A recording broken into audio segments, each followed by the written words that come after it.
Hi guys, welcome back to my channel. In case you're new, my name is Ola. I'm a GP and training program director in Coventry. Many thanks to many of you who have reached out by emails, texts, and calls asking, where have you been, Ola? Is everything okay? Well, I apologize. I've been away for a couple of weeks. Things have just got really busy, and that's why I've not been able to record. But hey, I'm back now. So, when I was away, one of the commonest questions people asked me by email is, how do I build a portfolio? How do I become a portfolio GP? And being a portfolio GP, no doubt about it, is becoming more and more popular by the day. Several factors are responsible for that. People want to diversify the pressures in primary care, the fact that the patients we are seeing are complex, the fact that in primary care you can sit for hours and people just tell you their problems, which is, I mean, hey, that's what we're there to do, but it can weigh you down, and that's the reason why a lot of people want to do something on the side to sort of recharge their batteries. And as a portfolio GP myself, I absolutely recommend it. I absolutely recommend it. Now, these questions you've been asking me is a question I asked myself many years back. Well, not so many years, but it's a question I asked myself. I was in my first year of GP training, and at that time I decided I wanted to be a portfolio GP. And it's the same question I asked myself, and I was able to answer that question with 7 answers. Now, there are 7 important steps which I tend to tell my friends who reach out, who want to be a portfolio GPs, and it has helped so many people, and I believe it will help you too. Number 1 is to ask yourself the question, what do you like? What do you like? Now, it's a question that each time I ask people who have come to me for counseling, for mentoring, it always takes people unawares. How do you mean, what do I like? And I always follow it up. I would say, what is it that you will keep doing even if you're not paid to do? And many times when people have said to me, I don't like anything, but when I ask that second question, I realize people come up with a lot of things. And I'm like, okay, that will be what you need to choose. Why is it important to do what you like? It's important because building a portfolio is a process. It's a long process.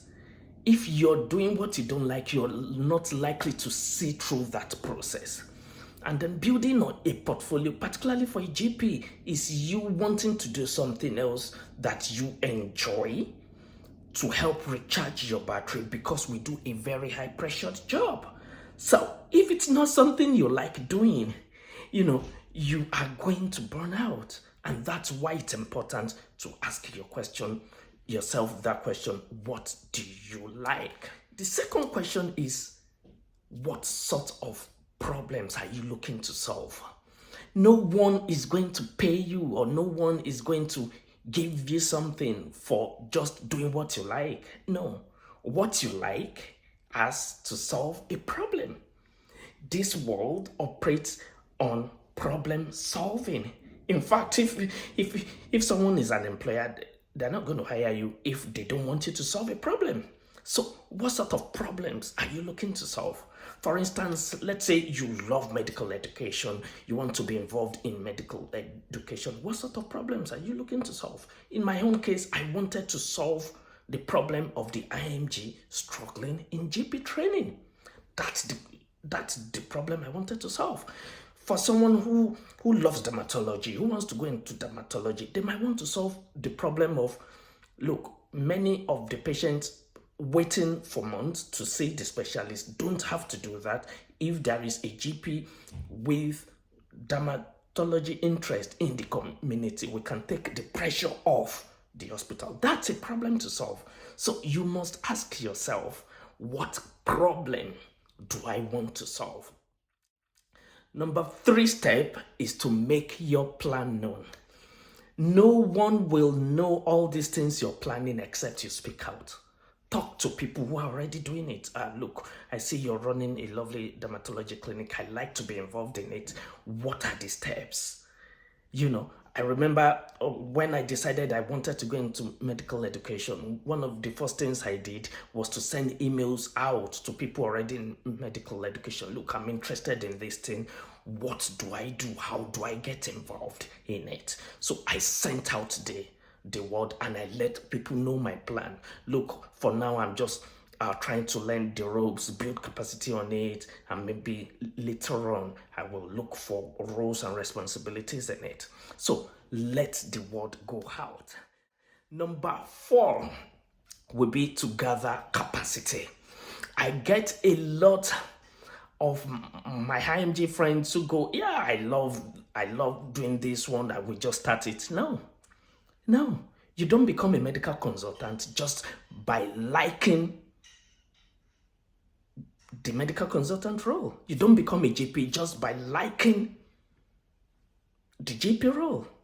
No, you gather capacity. The same way you will go through training to become a GP, it's the same way you will go through training to build your portfolio.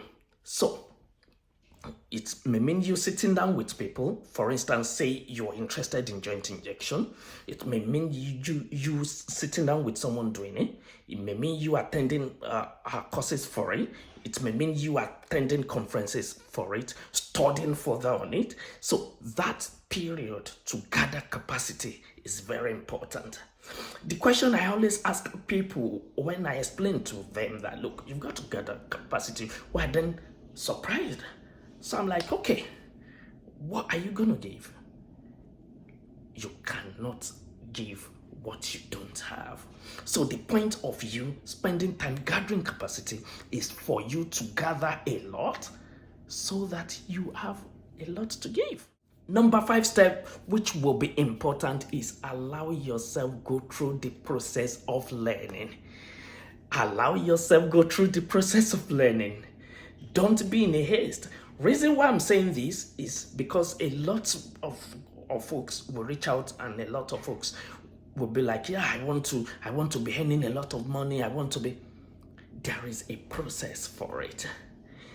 It's like, again, the example of a medical consultant, a medical student wanting to be paid what a medical consultant is paid without going through the medical school, foundation program, higher specialist training. How is that going to happen? No. Allow yourself. Be patient. Go through the process.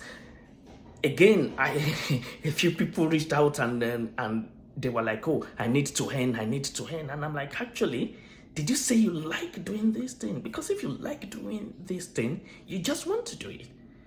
Earning from it, it's something that comes as a consequence of you just doing what you like doing. It's not what comes first.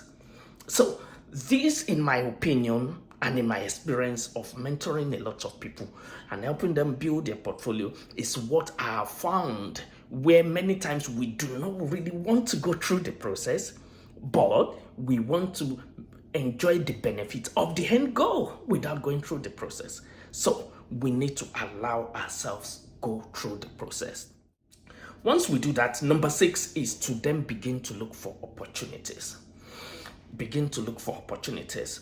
Myself, for instance, one of the first opportunities I looked for was a volunteer teaching role. I was a volunteer lecturer, just teaching for free. Why? I wanted to build my capacity, and then I wanted to have something on my CV as well. And then I wanted to be sure that this is something I actually enjoy doing. So I was volunteering as a university lecturer. Absolutely lovely. And then I was convinced that, yeah, this is for me. Finally, number 7 is don't forget your root. If you're going to call yourself a GP, a portfolio GP, don't forget you're a GP first and foremost. So don't neglect what you should do as a GP. Don't neglect the usual stuff. Update your knowledge as appropriate. Know everything happening in the field and continue to do it and enjoy. Those were the 7 steps I took when I was considering becoming a portfolio GP, and I found them very useful.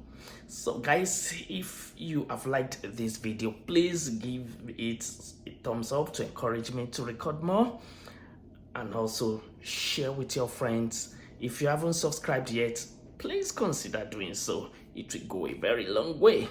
Thank you, and I will see you in my next video.